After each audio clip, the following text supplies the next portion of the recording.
ahadi ya kunufaika na mabadiliko yaliyopangwa bila kuwa na uelewa wa malengo halisi ya wahusika wa maandamano.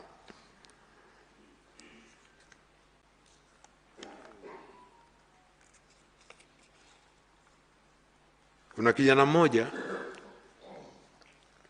Usariva Arusha, kwa miaka 16, alishawishiwa, alipewa shilingi 50,000 ashiriki, na walimwahidi, na kwa maneno yake walimwahidi watampa shilingi 5,000,000 akishiriki, na kwa ushahidi wake anasema walinipa mchongo utakaonitoa kwenye umaskini. Huyo ni mmoja tu katika mashahidi ambao wamekuja mbele ya tume kuelezwa namna walivyorubuniwa ili kushiriki kwenye ghasia. Kutokana na ushahidi na taarifa na maoni yaliyopatikana, tume inabainisha na imeainisha kwenye ripoti yake Mheshimiwa Rais mbinu 16 zilizotumika na wahusika wakuu na waratibu kufanikisha ghasia za wakati na baada ya uchaguzi mkuu. Baadhi ya mbinu hizo ni kuweka vizuizi barabarani, kuchoma moto mali mbalimbali, matumizi na ishara mbalimbali ya kutambuana, matumizi ya pikipiki kuanzisha ghasia, uanzishaji wa ghasia sehemu nyingi na kwa wakati mmoja. Lengo, Mheshimiwa Rais, kwa mujibu wa ushahidi uliowasilishwa kwenye tume na maelezo tulioipata, ni kwa matukio yale yalikuwa na malengo makuu yafuatayo. La kwanza ni kuzuia na kuvuruga uchaguzi mkuu wa Oktoba 2025. Kutokana na ushahidi uliotolewa mbele ya tume, lengo kuu la ghasia za Oktoba 25 lilikuwa kuzuia na kuvuruga uchaguzi mkuu wa tarehe 29 Oktoba.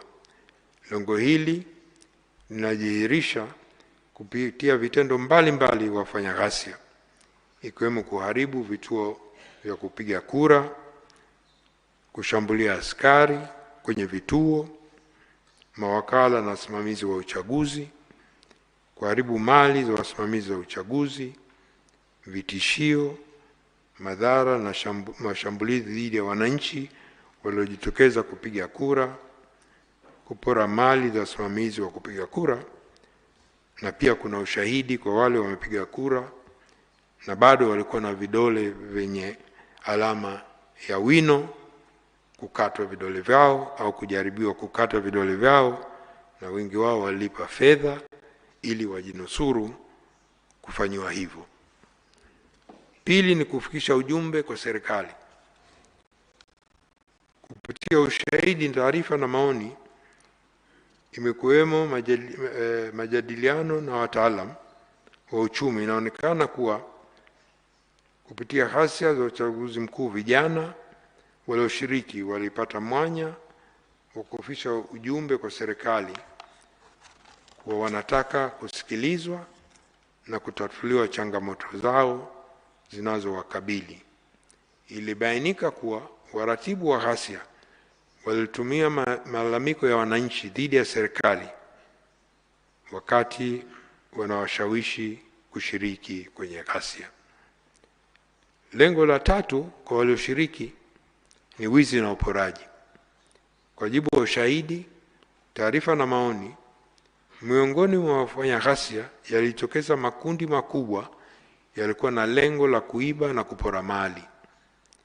Ushahidi wa moja kwa moja wa waathirika waliopora mali zao au kuibiwa, pamoja na picha za kidijitali na za kupitia picha mnato na picha mjongeo, unaonyesha namna vitendo vya wizi na uporaji vilivyofanywa na makundi hayo. Kwa mfano, wizi na uporaji uliotokea katika maduka na maeneo mengine ya biashara kwenye mikoa iliyotembelewa na tume. Vitendo hivi vimethibitisha pia na baadhi ya wamiliki wa mali na biashara waliofika mbele ya tume kutoa ushahidi. Hadidu za rejea za pili Mheshimiwa Rais uliotuagiza ni kubaini madhara ya kibinadamu, kiuchumi, kijamii, kisaikolojia yaliyotokea. Kuhusu madhara ya ghasia. Madhara ya kibinadamu, haswa haki ya kuishi. Sheria za kimataifa, kikanda na ibara 14 ya katiba yetu inampa kila binadamu haki ya uhai na ulinzi wa haki hiyo na jamii. Haki hiyo inaweza kunyimwa tu kwa taratibu iliyowekwa na sheria. Tume haikuchukulia uchambuzi wa idadi ya vifo kama upekuzi wa msako wa namba, bali imeupa uzito sana uhai wa binadamu na heshima kubwa anayostahili kila maiti baada ya kifo, ambao pia ndio utamaduni wetu. Kwenye tathmini yake, tume imezingatia vyanzo vingi vya ushahidi, ushauri wa kitaalamu na taarifa, zikiwamo kutoka kwa wafiwa, waathirika, wahudumu wa afya mahospitalini. Imechambua taarifa kutoka Wizara ya Afya, vituo vya afya vya binafsi, ngazi ya taifa, mkoa na wilaya na maeneo mengine, na zile za hospitali binafsi.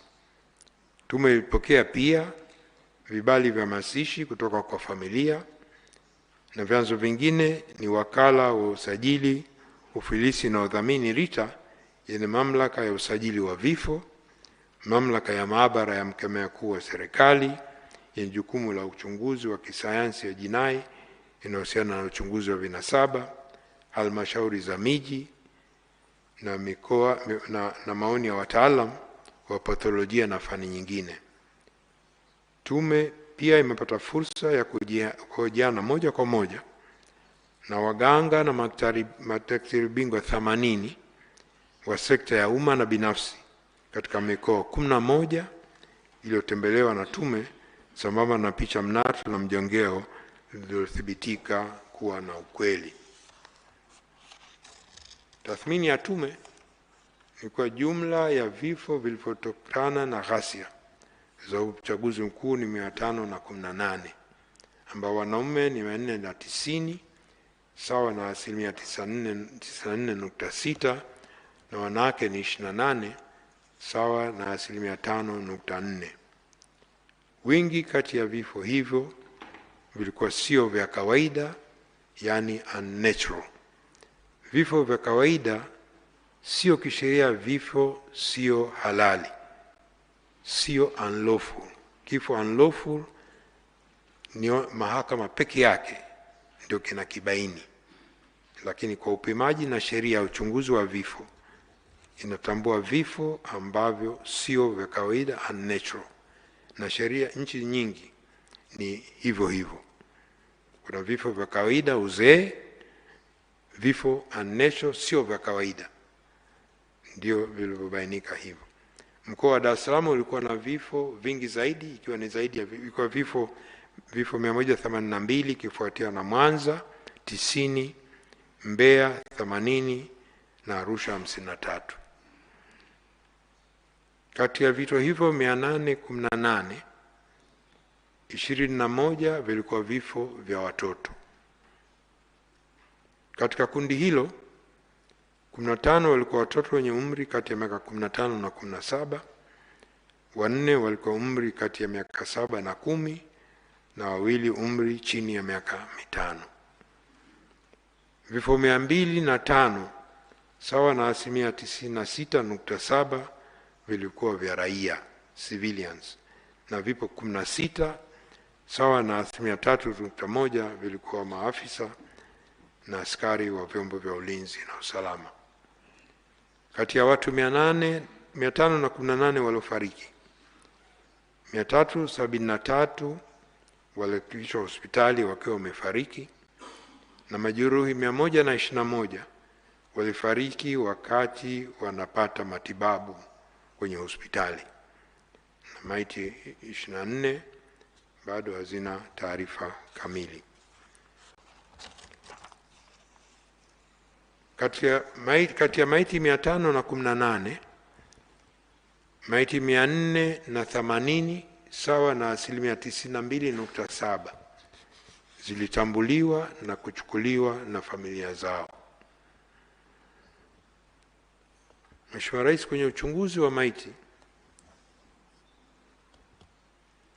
postmortem chini ya sheria ya uchunguzi wa vifo wenye mashaka ulifanyika katika hospitali mbalimbali za rufaa Dar es Salaam na huko mikoani. Uchunguzi huo zilifanyika dhidi ya maiti 260. Maiti nyingine hazikufanya uchunguzi kwa kukosekana kwa ridhaa za ndugu na familia ambao walitaka kuchukua maiti za ndugu zao kwa haraka ili wakazike. Kati ya maiti 260 zilizofanywa uchunguzi, nyingi zilibainika kuwa na majeraha ya kutobolewa na vitu vyenye ncha kali na kuvunjika katika sehemu mbalimbali za mwili. Majeraha hayo yalisababishwa kupoteza damu nyingi, hivyo kusababisha vifo hivyo. Nyingine aidha, kuna maiti 21 hazikuonyesha aina yote ya majeraha na maiti 6 zilikuwa na majeraha ya moto. Maiti ambazo hazikuchukuliwa na ndugu. Maiti 485 katika maiti 118 zilitambuliwa na kuchukuliwa na ndugu zao kutoka vituo vya afya kwa ajili ya mazishi. Lakini maiti 6 tu ambazo hazikutambuliwa na hazikuchukuliwa. Kati ya hizo maiti 6 zimezikwa kwa mujibu wa kanuni za utupaji wa taka na mabaki ya miili ya binadamu na mamlaka za serikali za mitaa, ambao ndio utaratibu, ndio sheria nchini. Kuna maiti 3 tu ambazo bado zipo lakini zimefanyiwa uchambuzi wa kinasaba. Hizo ziko bado mkoa wa Dar es Salaam, bado mpaka leo ziko hospitali ya Muhimbili. Uchunguzi wa vinasaba pia ulifanyika kwa maiti 274 kwa lengo la kuchukua taarifa za kutambua maiti kwa usahihi.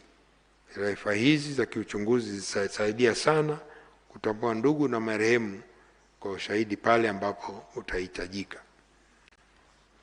Tume pia ilifanya tathmini zaidi kuhusu uchunguzi uliofanya awali na madaktari waliothibitisha kifo kwenye hospitali mbalimbali. Kwa hiyo tume ilimwagiza mtaalamu na daktari bingwa wa patholojia kufanya uchambuzi wa taarifa za maiti hizo, postmortem reports, ili kubaini sababu halisi na namna vifo hivyo vilivyotokea na maeneo ya mwili yaliyoathiriwa.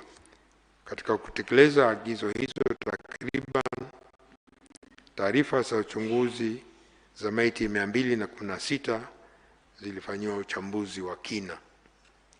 Uchambuzi huo ulibainisha kwa maiti hizo 219 zilitokana na vifo visio vya kawaida, na sababu ya kifo ya mmoja pia ilibainikwa, yani immediate cause ya vifo 147, ambayo ilikuwa ni kuvuja damu nyingi, kujeruhiwa ubongo, kukosa hewa, kujeruhiwa uti wa mgongo, majeraha mbalimbali, mshtuko wa moyo na kifo kimoja sababu hazikujulikana.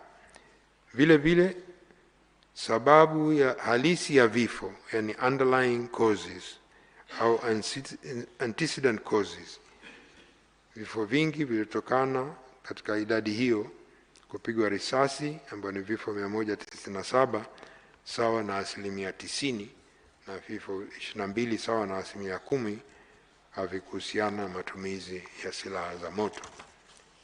Taarifa ya uchambuzi wa wataalamu inabainisha kwa maiti 166 zilikuwa na majeraha ya sehemu ya mkono na miguu, na maiti 36 zilikuwa na majeraha sehemu ya kifua na tumbo, na maiti 12 zilikuwa majeraha sehemu ya kichwa na shingo.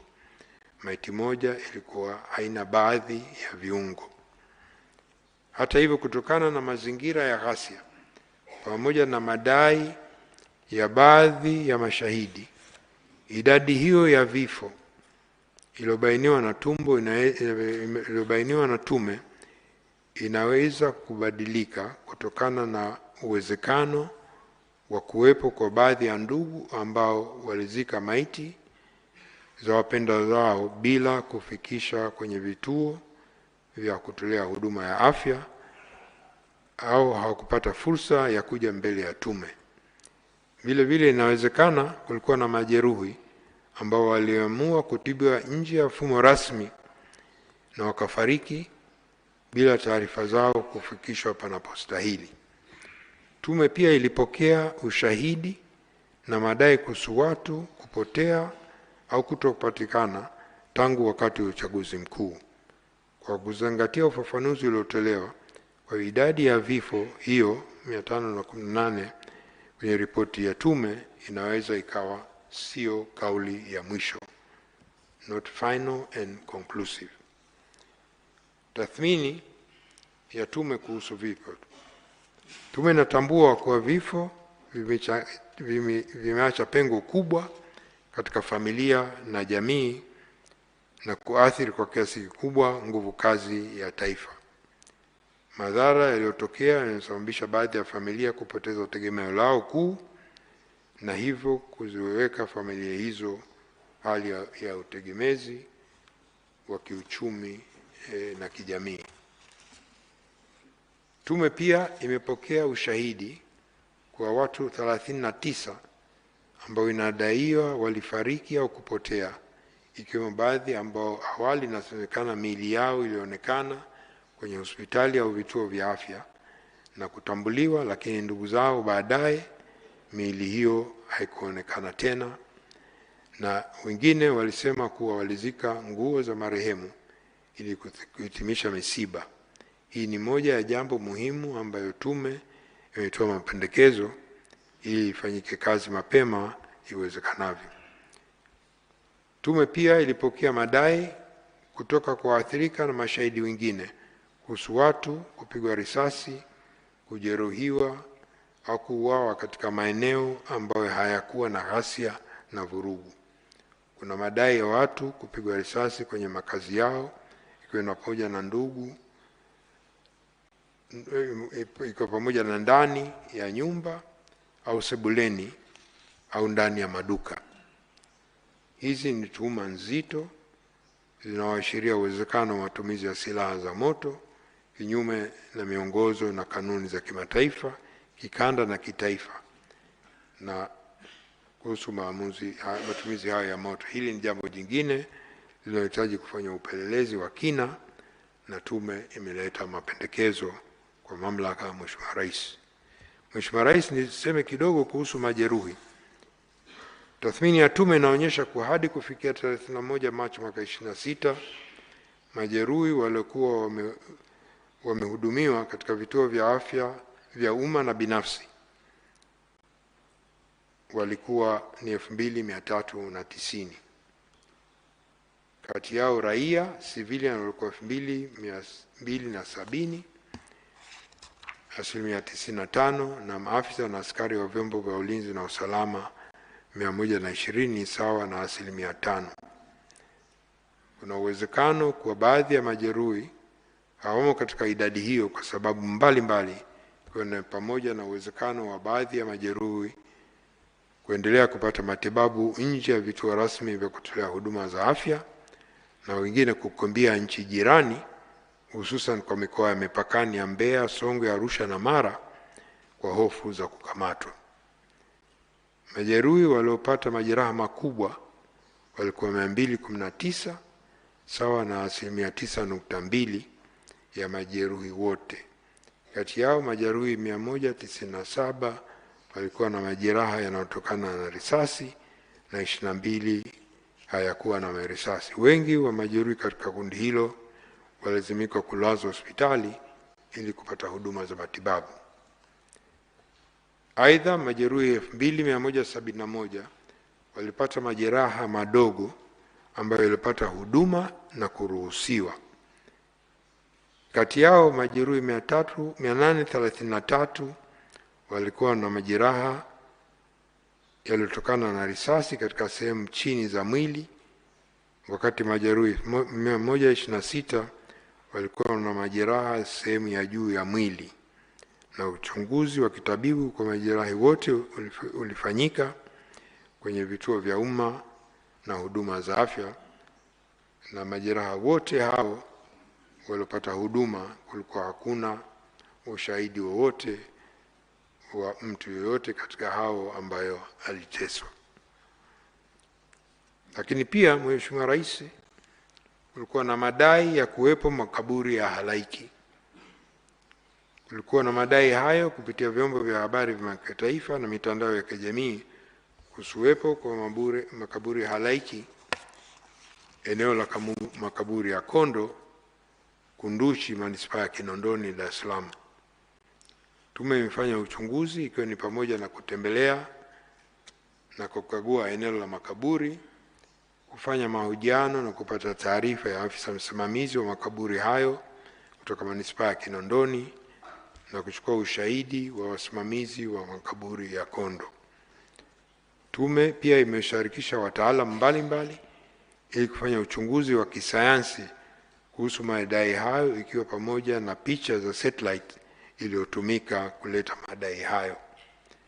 Maoni ya wataalamu hao, wakiwemo wa uchambuzi wa mbalimbali wa mifumo ya taarifa za kijiografia, remote sensing and geographical information system, ni kwa madai hayo hayakuweza kuthibitishwa. Lakini tume pia ilifanya ukaguzi na kubaini kwa eneo la makaburi ya Kondo lililozungukwa na makazi ya watu na ambayo bado linatumika kwa shughuli za kilimo cha msimu na lina ulinzi muda wote. Kutokana na ushahidi na uchunguzi wa tume wa uandani na kuzingatia hali ilivyoonekana katika eneo la makaburi hayo pamoja na taarifa za wataalamu wa uchunguzi wa kisayansi, tume imebaini kwa madai ya kuwepo kwa makaburi halaiki eneo la Kondo hayakuweza kuthibitika. Madhara ya kiuchumi. Madhara makubwa ya kiuchumi yaliyotokea ni yale yanayohusu mali za watu binafsi na mali za serikali kuharibiwa. Tume imebaini kutoka vyanzo mbalimbali kuwa mali iliyoharibiwa ina thamani ya bilioni 125 shilingi 125 bilioni.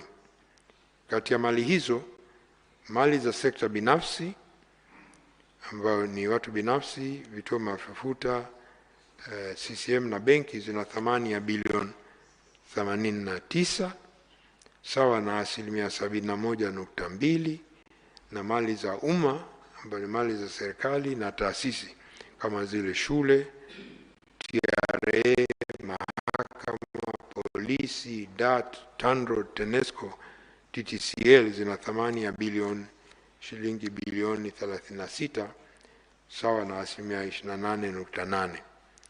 Lakini sekta binafsi ndio imepata madhara makubwa kuliko sekta ya umma. Ushahidi na waathirika wengi waliopoteza mali binafsi unaonyesha machungu waliopata na wanaendelea kuwa nayo. Mfano mmoja ni mstaafu alieleza tume kwa kusema haya: baada ya kustaafu nilikwenda Equity Bank Tanzania kwa ajili ya mkopo wa gari la kufanya biashara kiasi cha milioni 180 kabla ya riba. Nikanunua tipa la mchanga lenye namba ya usaili ambapo kila mwezi nilikuwa narejesha milioni 6.9. Gari hilo baada ya kuinunua ilikuwa inaegesha kwenye eneo la TANROADS Kimara Temboni baada ya kazi. Tangu gari hilo ninunue ilifanya kazi kwa miezi miwili tu, na tarehe 29 Oktoba wakati wa ghasia ya uchaguzi mkuu eneo la kuegesha magari la TANROADS lilivamiwa na gari yangu ikawa imechoma moto na kuteketea kabisa. Nimejaribu kupata msaada kwenye bima, ila imeshindikana kwa kuwa nilikuwa na bima ya kawaida kubwa comprehensive na sio bima ya majanga ya kisiasa, political risk insurance. Mjasiriamali wadogo pia na wakati walipora na kuibiwa mali zao zenye thamani ya bilioni 1.6. Shahidi moja kutoka Tegeta alieleza haya: mimi ni mfanya biashara wa simu. Siku ya uchaguzi mkuu duka langu lilivamiwa na wafanya vurugu, wakaiba simu zote ndani ya duka. Simu zenyewe ni za mkopo, nina hali mbaya, hata sijui nifanyaje, uwezo wangu haupo tena, hapa nilipo nimejaa msongo wa mawazo. Kuna uwezekano utathmini ya mali zilizoharibiwa au kuibiwa kutoka kundi hili kuwa ni kubwa zaidi kutokana na changamoto za utunzaji wa kumbukumbu na taarifa za biashara na wajasiriamali hao. Zilivyo pia hasara kubwa kwa upande wa sekta ya fedha.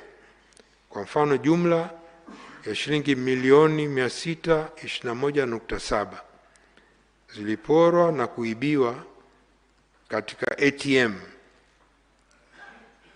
Vioto Motela ya mabenki makubwa matatu, CRDB, NMB na NBC.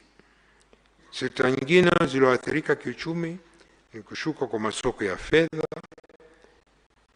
mabadiliko ya mzunguko wa fedha, usafiri na usafirishaji na utalii.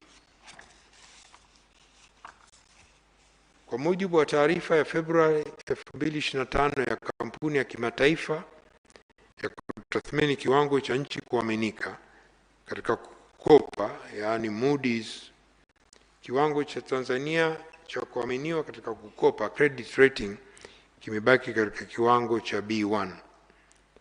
Hali hiyo inaifanya Tanzania iendelee kuaminika na wakopaji kama ilivyokuwa kabla ya uchaguzi mkuu.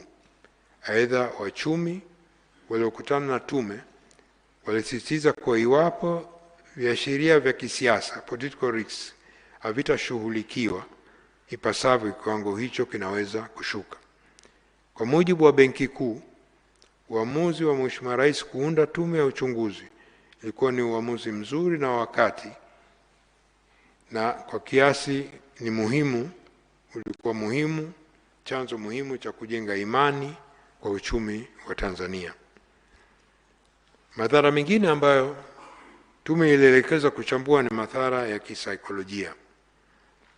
Tume ibaini kuwapo kwa watu waliopata madhara ya kijamii, kihisia, emotional, kiroho, spiritual, kiakili, mental, kimwili, physical, ambayo wanahitaji kupatiwa huduma za afya ya akili, kisaikolojia na kijamii. Matokeo kama vile vifo, ulemavu wa kudumu, majeraha ya mwili, kupoteza ndugu au kupora au kuharibia mali vilivyotokea kwa baadhi ya watu vimesababisha athari ya kisaikolojia na changamoto za kijamii miongoni mwa wananchi. Athari hizo zimejitokeza kwa namna tofauti, ikiwemo watu kupata msongo wa mawazo, huzuni, hofu, kupoteza imani ya mifumo ya kijamii na kisiasa. Katika mazingira hayo,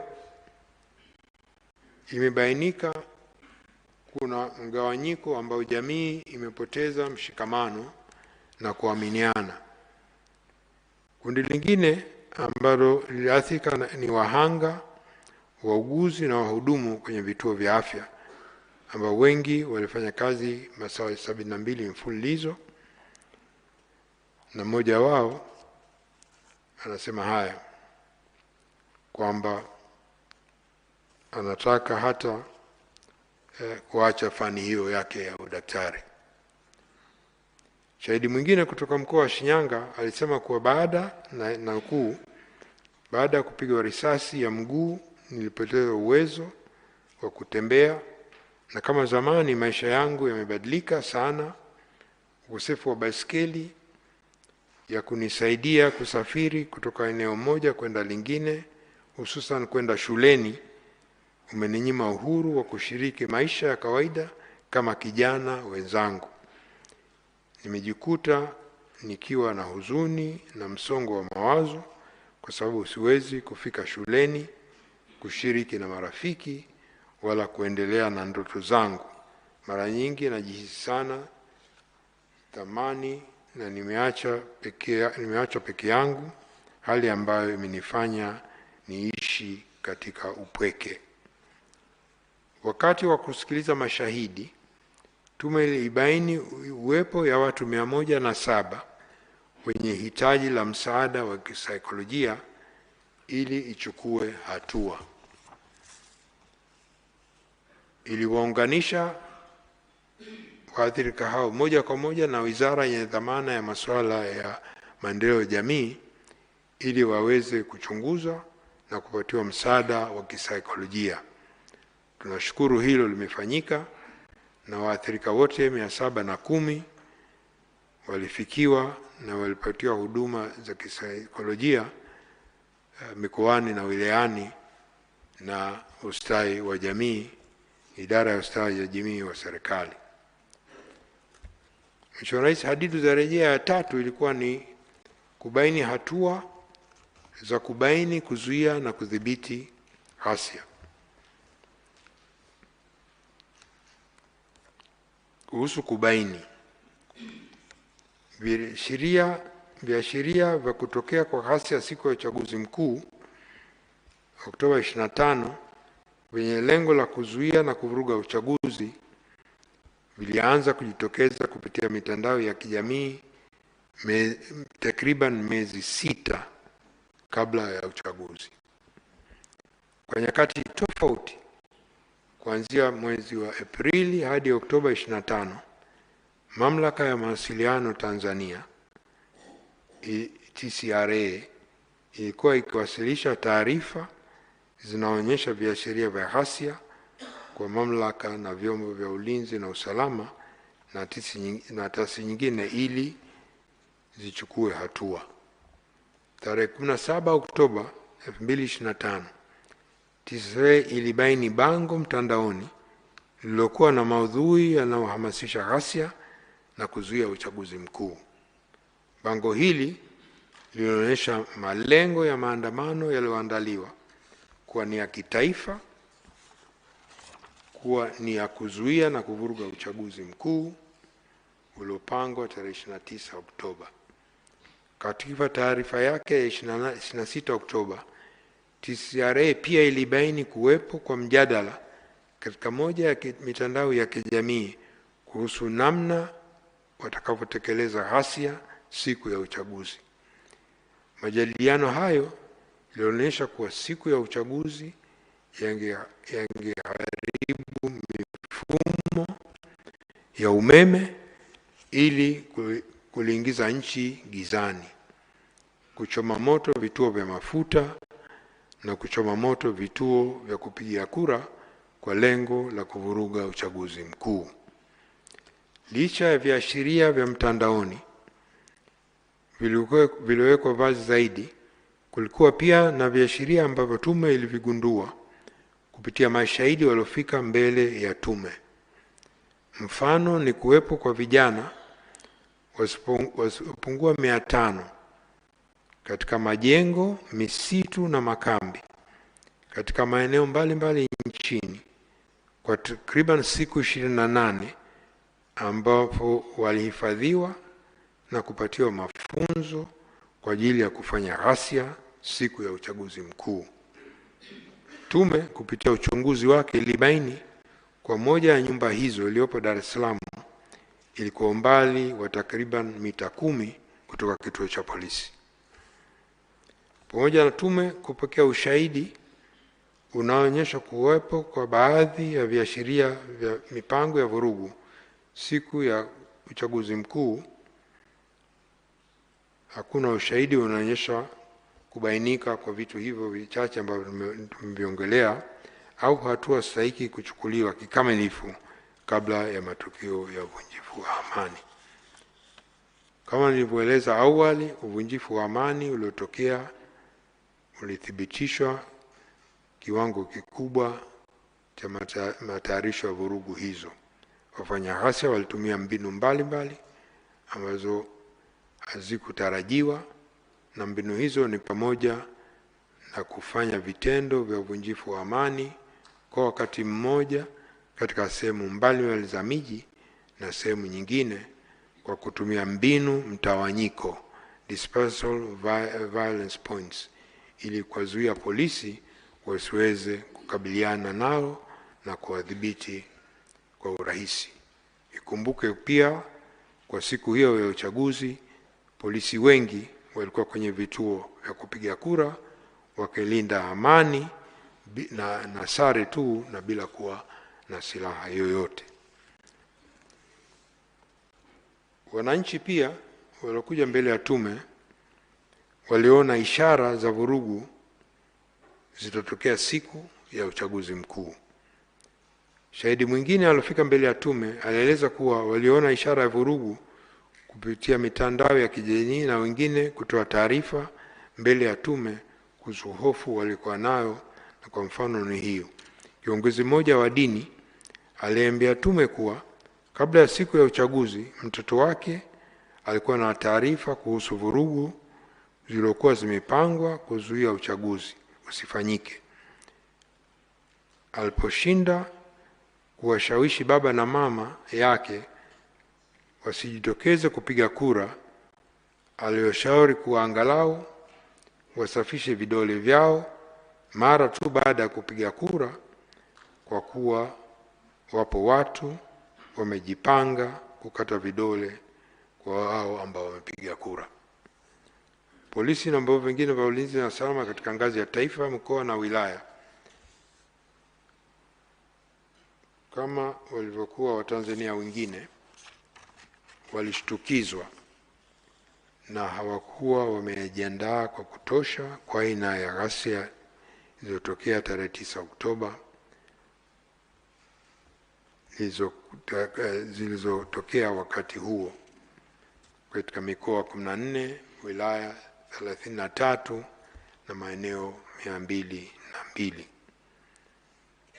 Kupitia mabaraza ya polisi, maafisa na wakaguzi na askari polisi walipata fursa ya kueleza tume namna ghasia zimekuwa kubwa na hatarishi kwa maisha yao wao binafsi, lakini pia wafanya ghasia kutumia mbinu na silaha mbalimbali kukabiliana na askari. Askari mmoja alithibitisha kwa jeshi la polisi alikutegemea aina, ukubwa na usambaaji wa vurugu zilizotokea siku na baada ya uchaguzi mkuu. Mmoja alieleza, tulijipanga kwa maandamano yaliyotokea ni mkusanyiko. Afisa mwingine wa vyombo vya ulinzi na usalama alieleza kuwa tulijipanga kwa maandamano yaliyotokea ni uyoga nchi nzima. Kuhusu hatua zilizochukuliwa, Mheshimiwa Rais, baadhi ya kamati za mikoa zilijulisha tume kupitia taarifa zao kuhusu hatua mbalimbali walizochukua kudhibiti matishio ya uvunjifu wa amani. Mfano ni kamati ya usalama ya mkoa wa Katavi. Katika taarifa yake imeeleza kwa baada ya kuanza kuona viashiria vya kuwepo kwa ghasia wakati wa uchaguzi, iliimarisha mikakati ya ufuatiliaji na taarifa za kiintelijensia na kuzifanya kazi kwa haraka. Aidha, kamati ya mkoa na kamati ya wilaya za usalama zilianza kufanya vikao vya pamoja ambao katika kipindi hicho zilikutana mara 11. Hali kadhalika, kamati ya usalama ya mkoa wa Kilimanjaro ilieleza tume kwa baada ya kuanza kuona viashiria na uwezekano wa kuwepo ghasia wakati wa uchaguzi, ilichukua hatua mbalimbali ikiwemo kufanya vikao vya kamati mara kwa mara kwa lengo la kupeana taarifa, kukutana na viongozi wa vyama vya siasa mara kadhaa, na kukutana na vikundi vya bodaboda na mkoa wa Kilimanjaro ni mmoja mkoa ambao hakuwa na changamoto za vurugu. Mheshimiwa Rais, niongelee kuhusu hatua za kudhibiti. Sheria ya Jeshi la Polisi na huduma wasaidizi inabainisha majukumu ya jeshi kwa polisi, kwa ni pamoja na kulinda raia na mali zao.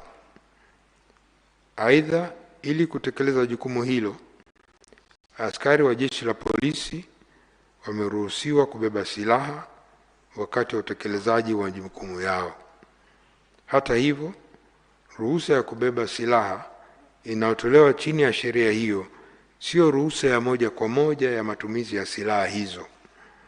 Matumizi ya silaha yanapaswa kuzingatia misingi ya sheria na miongozo mbalimbali kuhusu matumizi ya silaha za moto. Na kifungu 19 kifungu kidogo cha kwanza kinaainisha masharti na mazingira ambayo silaha za moto dhidi ya binadamu zinaweza kutumika, ni ambako wakati ambako kuna jaribio la kumuokoa mtu mwingine ambao anapata madhara, au wakati wa kuzuia ukamataji kihalali na kadhalika. Lakini masharti ya kifungu hicho Jeshi la Polisi huduma wasaidizi pia naendana kabisa na sambamba na kifungu cha 9 ya kanuni za misingi ya Umoja wa Mataifa kuhusu matumizi ya nguvu ya silaha za moto kwa maafisa wa vyombo vya utekelezaji wa sheria zilizopitishwa mwaka 1990. Kwa hiyo sheria yetu ni sambamba tu kabisa na kanuni ya msingi ya Umoja wa Mataifa. Pia sheria ya mwenendo wa mashauri ya jinai kifungu 19(1) na cha pili kinatoa mwongozo wa kisheria kuhusu ukamataji wa mtuhumiwa na matumizi ya nguvu wakati wa ukamataji. Lakini pia Jeshi la Polisi lina kanuni zake za jumla, Police General Order 274 ya kanuni za jumla za Jeshi la Polisi, ambazo zimebaini mataka manne ambayo yanahitajika kabla matumizi ya nguvu za silaha za moto. Na hayo manne ni sawa tu kabisa na masharti ya kimataifa na masharti ya kikanda. La kwanza ni swala la uwiano wa proportionality, yani matumizi ya nguvu lazima yawiane na tishio. Kadri upinzani unavyoongezeka, kuanzia ilani inayotolewa, udhibiti mkali, udhibiti hatarishi, na mwisho kiwango cha nguvu, ndio hicho cha kutumia nguvu za mwisho. 2 ni uhalali. Uhalali wa matumizi ya nguvu unatokana na kufuata mamlaka na taratibu zilizowekwa kisheria. Kwa mujibu wa kanuni hiyo ya jumla ya Jeshi la Polisi PGO 274 kifungu 4 kisoma pamoja na sheria za mwenendo wa mashauri ya jinai na kanuni za adhabu zinika uhalali wa Jeshi la Polisi kutumia nguvu panapohitajika kufanya ghasia. Kwa hiyo principle ya legality ipo Tanzania tayari kisheria. 3 ni swala la uwajibikaji. Askari anapozingatia misingi ya matumizi ya silaha anawajibika binafsi, personal accountability. Kila afisa au polisi anawajibika binafsi kwa matumizi yoyote yasiyofaa ya silaha ziliko chini ya uangalizi na udhibiti wake.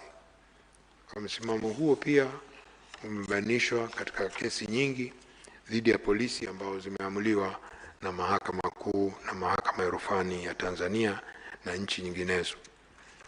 La mwisho ni swala la ulazima, necessity. Polisi wanaweza tu kutumia nguvu pale ambapo ni lazima kabisa kufanya hivyo. It was strictly necessary kufanya hivyo ili kudhibiti hali kulingana na hizo kanuni nilizozungumza. Tume pia ilizingatia misingi ya mwongozo wa matumizi ya nguvu, Use of Force Compendium, ambayo pia imebainishwa kwenye kanuni za polisi. Ilichambua ushahidi kuhusu matumizi ya nguvu katika maeneo mbalimbali na kubaini kuwa hatua za matumizi ya nguvu zilitofautiana katika eneo moja na eneo jingine. Yapo maeneo ambayo hatua ya kwanza ya uwepo wa askari ilizoesha kuzuia ghasia kuendelea. Ile ndi level ya kwanza ambayo polisi tu kwa sura yake na nguo alizovaa inasambaza makundi yalokusanyika. Lakini yapo pia maeneo mengine kutokana na kiwango cha tishio kwa uhai wa askari au raia wengine ililazimu kutumia hatua nyingine zile za juu, na ziko hatua 6. Mfano, kituo cha polisi cha Salasala Dar es Salaam. Mmoja ya askari aliyekuwa katika kituo hicho alieleza kuwa walikuja kituoni hapo, walivamiwa na kundi la watu zaidi ya 150 wakiwa na silaha za jadi ikiwemo mapanga, mishale, mikuki na madumu ya mafuta ya petroli, na kutokana na hali hiyo walilazimika kutumia mabomu ya machozi na baadaye kuamua kukimbia baada ya kuzidiwa nguvu. Shahidi mwingine kutoka kituo cha Nyamagana Mwanza alieleza hali ilivyokuwa eneo la stendi kuu ya mabasi ya mwendo ya kwenda Nyegezi, ambapo kundi la watu 300 au 400 walikuwa na silaha za jadi ikiwemo sime, nondo, marungu, wakiwa wanafanya ghasia kwenda moja na kuchoma moto mali za watu. Kutokana na hali hiyo walilazimika kutumia mabomu ya machozi, na hadi ilipozidi kuwa mbaya ya hatari walazimika kutumia silaha za moto. Kwa mujibu wa ushahidi huyo, katika tukio hilo askari walikuwa 9 dhidi ya kikundi cha wafanya ghasia 400. Askari mwingine kutoka kikosi cha kutuliza ghasia Mwanza alieleza pia kuwa siku hiyo Oktoba saa 7 mchana wakiwa katika eneo karibu na benki ya CRDB na NMB Buzwelo, askari polisi walikuwa wakiwaokoa askari wengine na walilazimika kutumia mabomu ya machozi ili kuwatawanya wafanya ghasia na kuokoa askari wenzao walikuwa katika hali mbaya.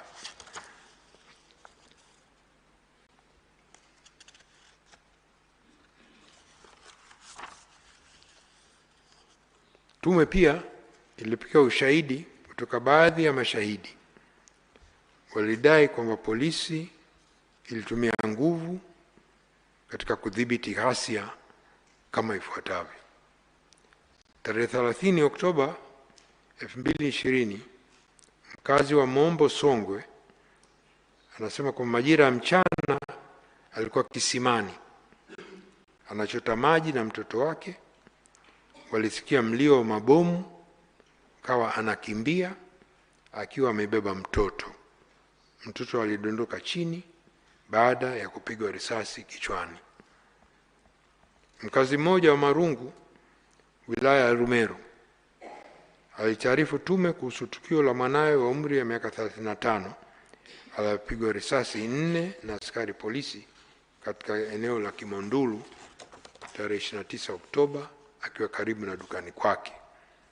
Kwa mujibu wa maelezo ya shahidi mwingine, mashahidi huyo, mwanae alipigwa risasi ya mgongoni akaanguka chini, kisha askari walimfuata na kumpiga risasi 3 mgongoni na kumvunja mifupa miwili, uti wa mgongo na nyingine chini ya moyo, na hivyo imeshindikana kuitoa. Kwa sasa mwanawe anaendelea na matibabu hospitali moja ya rufani. Tukio hilo ni moja ya matukio yanahitaji upelelezi za kina ambayo tume imependekeza. Lakini pia huko Mwanza tume imepata taarifa tukio la mauaji ya watu wapatao 13 lililodaiwa kutokea tarehe 31 Oktoba katika kibanda cha TV kilichopo eneo la Mji Mwema. jijini Mwanza. Shahidi mmoja ambaye alijitambulisha kama mnusurika wa tukio hilo alieleza tume kupitia maelezo yake ya kiapo kwa tarehe 31 Oktoba watu wanaodhaniwa kuwa ni askari polisi walivamia kibanda hicho na kuwapiga risasi watu takriban 13, akiwamo yeye shahidi mwenyewe ambaye aliweza kunusurika na kutoroka. Na kwa jibu wa maelezo yake, pamoja naye kuna wapo watu wengine wawili walionusurika, ambapo mmoja alikuwa akipatiwa matibabu katika moja ya hospitali ya Mwanza na mwingine kijijini kwake. Hii pia ni moja ambalo tuhuma nzito ambayo inahitaji uchunguzi zaidi na tume imependekezwa. Mheshimiwa Rais, serikali ina wajibu kupitia jeshi la polisi na vyombo vya ulinzi na usalama kuhakikisha usalama wa raia na mali zao, na inapotokea hali yoyote inaweza kuhatarisha usalama, serikali kupitia vyombo hivyo inapaswa kuchukua hatua stahiki ya kurejesha utulivu kwa mujibu wa sheria na miongozo. Pale ambapo hatua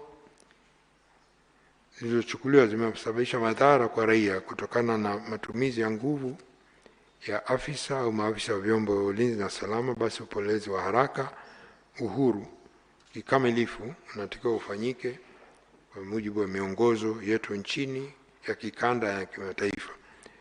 Lengo ni kulinda amani ya wananchi kwa serikali na vyombo vyake ili kuhakikisha dosari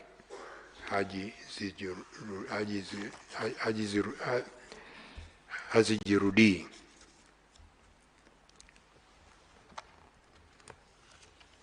Hadidu za rejea nyingine ilikuwa ni utawala wa sheria na uwajibikaji.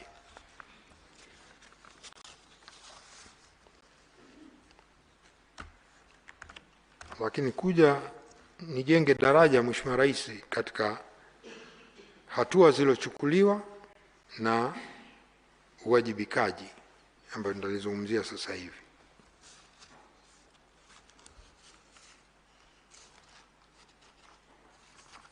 Tulivyosikia watu wengi walivyokuja mbele ya tume,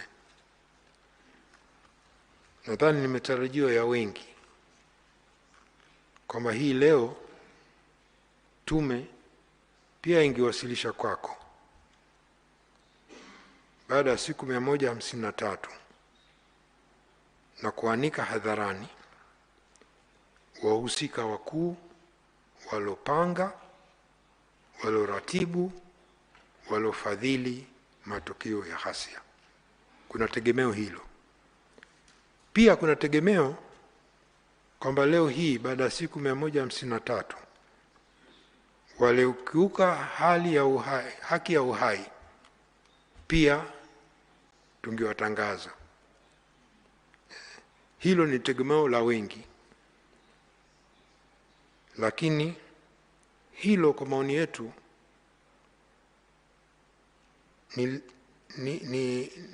tunaita ni sio la wakati, kwa mambo mawili matatu. Tume hii ni tume ya kutafuta hoja, fact finding. Tume ya kutafuta hoja, fact finding. Pili, mamlaka ya kushughulikia masuala ya jinai au madai zinabaki pale pale, hazikubadilishwa na tukio. Kwa hiyo mamlaka zile za uchunguzi zinaendelea pale pale. Kwa mfano, kuna mtu amenyongwa Mwanza wakati wa tukio. Hiyo ni jambo ambayo jeshi la polisi linashughulikia. Kwa hiyo vitu havisimami shauri ya tume. Kama uhalifu umetendeka, unaendelea. Lakini jingine, tume pia hizi zinakatazwa, na tume zote za kimataifa ni hivyo hivyo, kwamba huwezi kumtuhumu mtu bila kumpa fursa ya kujibu dai. Kwa pamoja na watu kutajwa mbele ya tume mpaka waitwe, wahojiwe ili umpe haki yake. Usipompa haki yake, hiyo kesi yako ikienda mahakamani lazima itafutwa, kwa sababu sisi tofauti na nchi nyingine, haki ya kumpa mtu kumsikiliza ni ya kikatiba, sio ya sheria. Kwa lazima kabla hujamhukumu, hujasema kwamba huyu anahusika. Kwa hiyo tume hizi hazihitaji jina. Lakini la mwisho ambalo watu wanataka kwamba matukio yote ya Tanzania, Mheshimiwa Rais, tuyaweke kwenye mizani moja. Tumesema matukio 202, eneo 202. Sasa eneo moja Kinondoni. Kinondoni kuna matokeo ngapi? Siku moja 29, wakati mmoja, saa moja, matukio 8. Matukio 8. Kwa hiyo maeneo tukisema 202, Bunda eneo moja, lakini ndani ya kuna maeneo mangapi? Ubungo eneo moja, kuna mambo mangapi? Kwa hiyo matukio ni mengi. Kwa hiyo huwezi kupima yote kwa Tanzania, kwa sababu wanataka watu tutoke kwamba nguvu iliyotumiwa ni ndogo au kubwa. Hii sio kama bembea unapima nguvu kubwa, nguvu dogo. Hapana, kila tukio lipimwe. Kwa hiyo tukio la ghasia na matumizi ya silaha za moto, kwa mfano lililosababisha kifo cha moto stendi ya shule Kibamba Ubungo, Dar es Salaam, na mazingira yake na yote yaliyotokea hapo siku hiyo, hayawezi kupimwa na ghasia zilizotokea na kusababisha kifo cha raia aliyepigwa risasi mtaa wa Kilimanjaro Tegeta Ubungo, licha ya ghasia iliyotokea na kusababisha kifo cha raia Tegeta au Usalama Road kaya ya Bunju Kinondoni, Dar es Salaam. Hivyo hivyo haya yote huwezi kuyapima na ghasia iliyosababisha kifo cha mwanakijiji kijiji cha Gitiro Tarime Mara. Kila mmoja ipime kadri ya tukio lilivyotoka na tuhuma zilizotolewa wakati huo. Kwa uhalali wa matumizi ya silaha za moto kwenye ghasia lazima zipimwe kuzingatia mazingira yaliokuwa kwenye tukio hilo wakati na muda huo, vitendo vya husika, uandani, namna vitendo hivyo vilivyopinzana, na kama sheria inavyotaka vipimwe kwa busara ya kawaida kama alivyoiona askari alipokuwa kwenye tukio hilo akiwa kwenye eneo hilo. Kwa kama taarifa ya tume ilivyoeleza, matukio hayo yalikuwa mikoa 14, wilaya 43, maeneo 202. Kwa hiyo tume imepokea madai ya matumizi hayo mengi kupitia kiapo na kadhalika, lakini pia kutokana na hayo, kama nilivyosema, kuna pendekezo ya hatua hizo ambazo tunaomba kwa busara yake Mheshimiwa Rais aangalie uwezekano kuhusu mapendekezo ya kuendeleza kazi ya tume kuhama kutoka uchunguzi ambao tunafanya kwenda kwenye upelelezi mahsusi wa matokeo mahsusi ili sheria ichukue mkondo wake. Mheshimiwa Rais, nije mambo mawili ya mwisho ambayo ulituagiza tufanye. Moja ni swala kuangalia maridhiano na katiba mpya. Kwa hiyo kuhusu maridhiano na katiba mpya, tume imebaini yafuatayo. Mosi, matukio ya Oktoba 23 pamoja na changamoto ambazo zimekuwapo kwa muda mrefu vimesababisha nyufa na majeraha kwa taifa. Hivyo maridhiano na muafaka wa kitaifa ni hatua muhimu katika kuponya majeraha na kurejesha amani, kuaminiana, mshikamano na utengamano ndani ya jamii na taifa kwa ujumla. Maridhiano yanapaswa kuwa mtambuka ya kuimarisha nyanja za kisiasa, kijamii na kiuchumi ili kutathmini zaidi ukweli, kuponya majeraha, kutafuta suluhisho na kufikia muafaka wa kisiasa, kukubaliana juu ya misingi mambo yanayohusu katiba mpya na kurejesha umoja wa mshikamano wa kitaifa. Swala la maridhiano, Mheshimiwa Rais, halikuanzishwa na ghasia.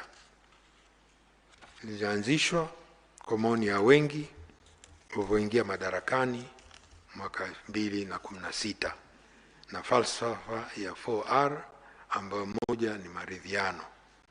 Kwa hiyo sio ghasia ndio zimeleta maridhiano, maridhiano ni muendelezo. Lakini la pili, kwa kuzingatia nafasi na taasisi za dini katika kulinda tunu ya amani na kujenga utengamano katika jamii, upo muhimu wa kufanyika majadiliano baina ya dini kama sehemu ya maridhiano ya kijamii. Hivyo majadiliano, maridhiano na muafaka miongoni mwa viongozi wa dini yataimarisha uelewano miongoni mwao na kukubaliana kuhusu mipaka kati ya dini na siasa katika utekelezaji wa majukumu yao, kisha mapendekezo yao kuwasilisha serikalini kwa hatua stahiki kwa ajili ya utulivu wa siasa na kijamii na kuepuka migongano katika siku zijazo. Tatu, maridhiano yatakayofanywa katika ngazi ya kitaifa yanapaswa kushuka ngazi za mamlaka za serikali za mitaa kwa kutumia mifumo ya utawala iliyopo kwenye wilaya, tarafa, kata na vijiji. Na nne, ili kuhakikisha mchakato wa maridhiano na muafaka wa kitaifa unafanikiwa na kusaidia kukwamua mikwamo iliyojitokeza, ni muhimu kuwa na baraza la ushauri la wazee lisilo rasmi ili wazee wote washauri katika kutafuta changamoto na mivutano katika jamii na mambo mengine ya kitaifa. Mheshimiwa Rais, mwishoni tumependekeza mapendekezo ya muda mfupi, muda wa kati na muda mrefu kama utakavyoona inafaa.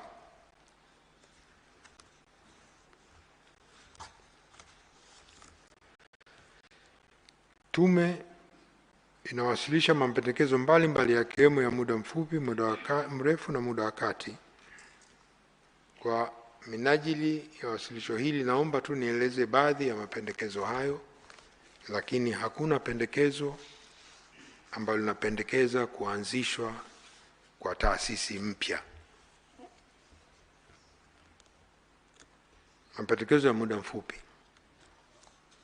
Baadhi ya mapendekezo: mosi, ni serikali kuweka utaratibu wa kuhakikisha majeruhi waliopata ulemavu kutokana na ghasia za Oktoba 25 wanapata huduma za matibabu bure, ikiwa ni pamoja na watakaohitaji vifaa saidizi na viungo bandia, prosthesis. La pili, serikali kutenga siku ya maombolezi ya kitaifa kuwakumbuka Watanzania zaidi ya 500 waliofariki kwenye ghasia za wakati na baada ya uchaguzi mkuu.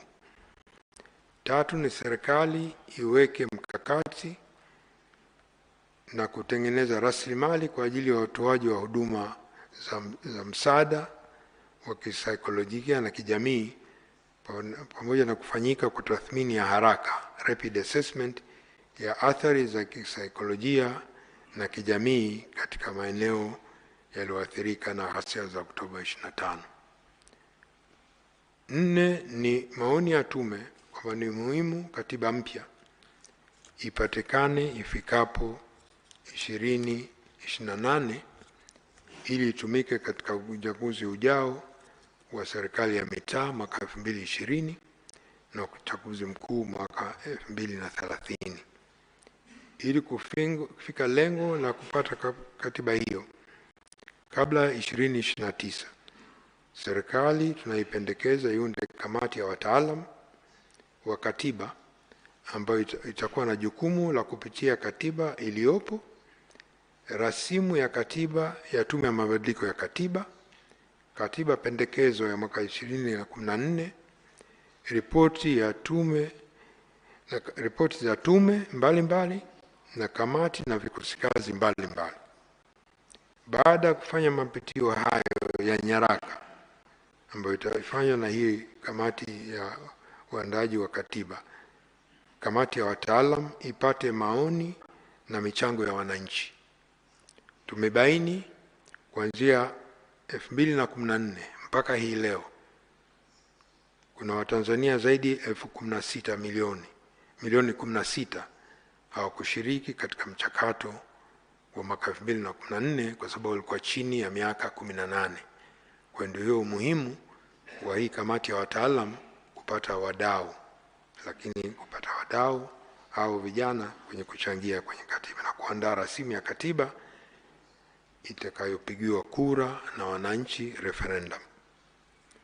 Ushauri mmoja ulitolewa na kiongozi wa dini ni kwamba katiba mpya inahitaji utulivu. Tusiandike katiba mpya ya hasira. Hiyo ndio ushauri wa kiongozi mkuu mmoja wa dini. 5, serikali iunde tume ya maridhiano ya muafaka kwa taifa kupitia mamlaka ya rais chini ya ibara 36 ya katiba ya Jamhuri ya Muungano wa Tanzania, ambayo itakuwa shirikishi na itakayosimamia na kuongoza maridhiano katika nyanja za kisiasa, kijamii na kiuchumi, ili kutathmini zaidi ukweli, kuponya majeraha, kutafuta suluhisho za muafaka wa kisiasa na kurejesha umoja wa mshikamano wa kitaifa. 7, ni sambamba na tume ya maridhiano na muafaka ya kitaifa iunde baraza la wazee la washauri la kutumisha baadhi ya viongozi wakuu wastaafu pamoja na wazee wengine ili kutoka jamii kwa lengo ili kusaidia tume ya maridhiano pahali popote na saa yote watakavyohitajika. 3, ni sheria ya Tume Huru ya Taifa ya Uchaguzi itekelezwe kikamilifu na pamoja na kuhakikisha kwa uteuzi wa mwenyekiti na wajumbe wa tume unafanywa kwa kuzingatia sheria iliyorekebishwa mwaka 2024. Aidha, tume iruhusiwe kuajiri watumishi wake ili wawe na wajibu wa kusimamia shughuli za uchaguzi ingalau hadi ya jimbo. Katika ngazi za wasimamizi, wasaidizi na wasimamizi wa vituo, INEC iendelee kutumia watumishi wanaoajiriwa kwa muda, na hatua hii itaondoa malalamiko ya vyama vya siasa na wananchi kuhusu uhuru wa tume hiyo. 4, tume imebaini pia kwa yapo maeneo yenye viashiria vya jinai kama nilivyosema awali ambavyo vinahitaji kuangalia kuhusu uwajibikaji.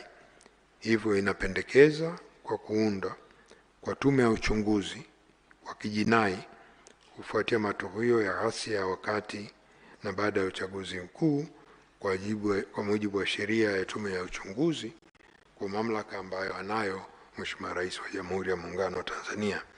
Tume hii itakuwa na jukumu kwanza la kupeleleza na kufuatilia masuala mahsusi yanayohitaji upelelezi zaidi ili kushughulikia tuhuma nilizoainisha hapa, lakini pia masuala mengine ni kubaini wahusika wakuu waliopanga, walioratibu, waliofadhili ghasia, mastermind, na pia kushughulikia masuala ya tatanishi ya vifo na pia maiti ambazo mpaka leo hazijulikani zilipo.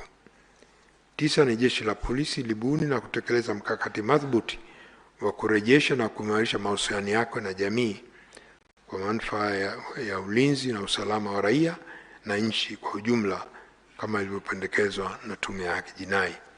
Na 10, serikali na vyombo vya dola vitekeleza majukumu yake kwa namna inayoonyesha wazi kuzingatia mazingira ya mfumo wa demokrasia ya vyama vingi vya siasa. Hatua hii italeta usawa katika uwanja wa ushindani na kuondoa malalamiko ya wadau wa siasa na wananchi kwa ujumla kuhusu kukosekana kwa demokrasia katika siasa za vyama vingi nchini.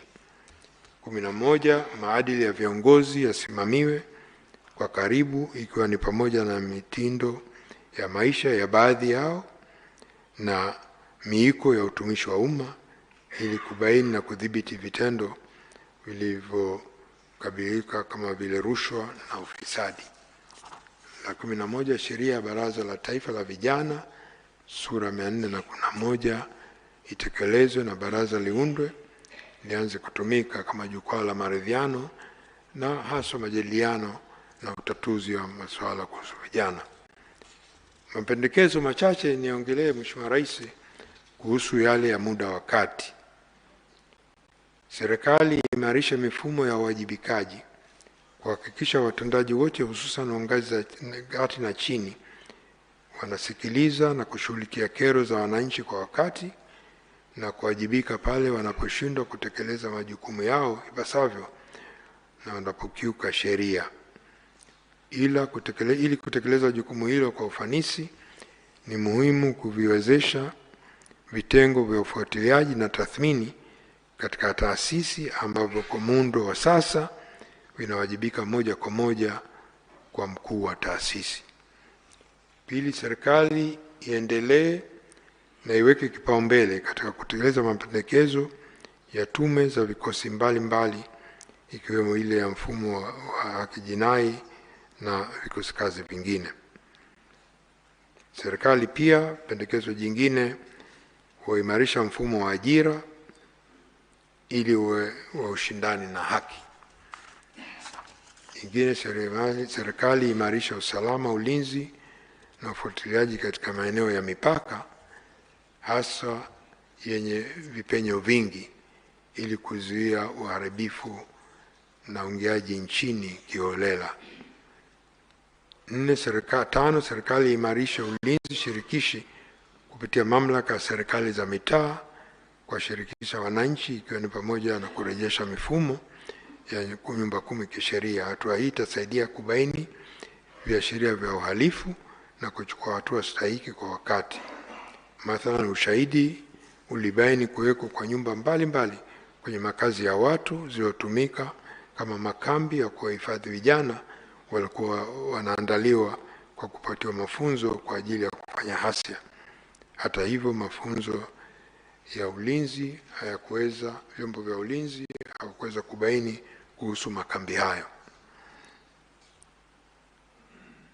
Sita, ni kuwepo kwa mfumo madhubuti wa usimamizi wa fursa zinatolewa kwa vijana kama vile mikopo, ajira, ununuzi na ushiriki katika miradi ya serikali ili kuhakikisha kuwa vinatumiwa kwa kuzingatia sheria na utaratibu na hakuna upendeleo wala shinikizo ya kisiasa. La saba, ni serikali ifanye mapitio ya vipaumbele vya kibajeti na kupanua matumizi yasiyo lazima ili rasilimali zaidi zielekezwe kwenye eneo la uwezeshaji wananchi kiuchumi, ambalo nadhani Mheshimiwa Rais hili pia umeshalitolea maelekezo. Tisa, serikali ichukue hatua ya kuboresha mfumo ya kisheria ya usimamizi wa majanga kwa kupanua wigo kwa sheria ya usimamizi wa maafa ili kujumuisha majanga yanayotokana na matukio ya uvunjifu wa amani. Maboresho hayo yatawezesha uwepo kwa mfumo wa mawasiliano wakati wa majanga unaohusiana na wadau wote wanaokuwa kwenye majanga kama jeshi la polisi, jeshi la wananchi, jeshi la zimamoto na uokoaji, watoa huduma wa afya na wananchi. Aidha, yafanyike pia mazoezi ya utayari wa wadau wote. Hatua hii itapunguza athari za majanga ya aina hiyo yanapotokea. Mapendekezo ya muda mrefu. Moja, serikali irejeshe uratibu wa vijana wote wanaomaliza kidato cha 6 kushiriki mafunzo ya Jeshi la Kujenga Taifa kama sharti la lazima ili kuwajengea uzalendo na uwezo wa kujitegemea. Aidha, kuwe na uratibu wa kuwezesha wahitimu wa JKT kujiajiri kwa kuishirikisha sekta binafsi. Na la pili, serikali ibuni na kutekeleza mkakati wa makazi maalum kwa maafisa na askari wa vyombo vya ulinzi na usalama ili kuepuka mgongano wa maslahi na kulinda usalama wao kama ilivyopendekezwa na Tume ya Haki Jinai. Nihitimishe Mheshimiwa Rais, kwa ridhaa yako, mambo mawili matatu. Kwanza, nimetaja baadhi tu ya mapendekezo yaliyomo kwenye ripoti hii, lakini bila shaka wadau mbalimbali watapata fursa ya kuyaona kwa kina ndani ya ripoti yetu, na hali kadhalika tunategemea kwa siku 3 zijazo kukutana na wanahabari pamoja na wadau mbalimbali kwa ajili ya majadiliano mapana na ufafanuzi wa taarifa yetu. Pamoja na ugumu uliotokea Oktoba 29, na kupongeza sana Mheshimiwa Rais kwa kuunda tume hii na kutuamini kufanya kazi yenye maslahi mapana ya taifa letu.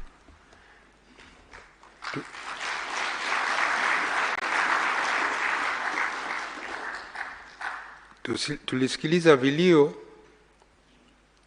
vya waliopoteza wapendwa wao, waliojeruhiwa na waliopoteza mali.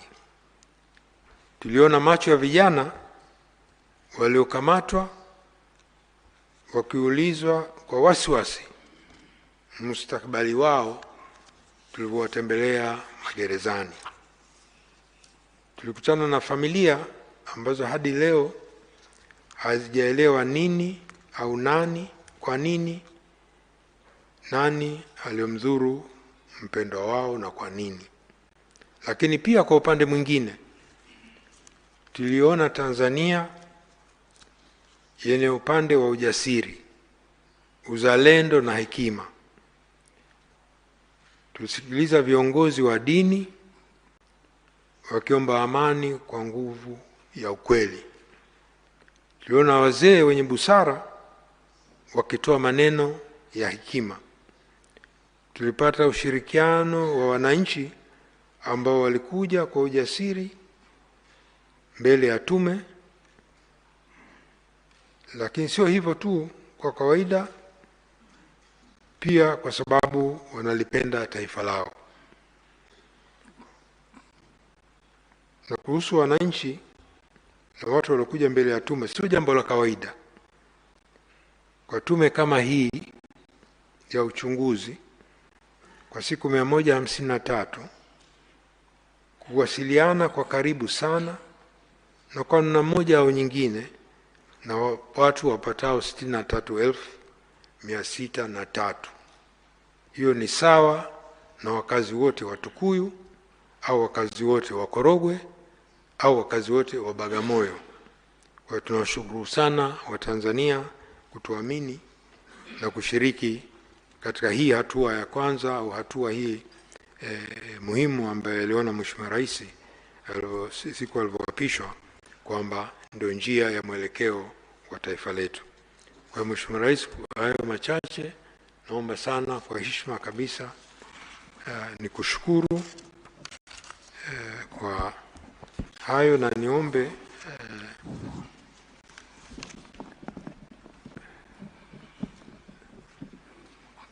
muda mwafaka kwa kuwasilisha. Haya, tumpongeze mheshimiwa. Sasa niwaombe kwa heshima na taadhima waheshimiwa viongozi tukae, kwa sababu kuna kamera ziko kule nyuma. Tukae. Okay. Mheshimiwa Rais, kwa heshima kubwa naomba sasa ni ukabidhi ripoti ya tume na viambanisho vyake kama ifuatavyo.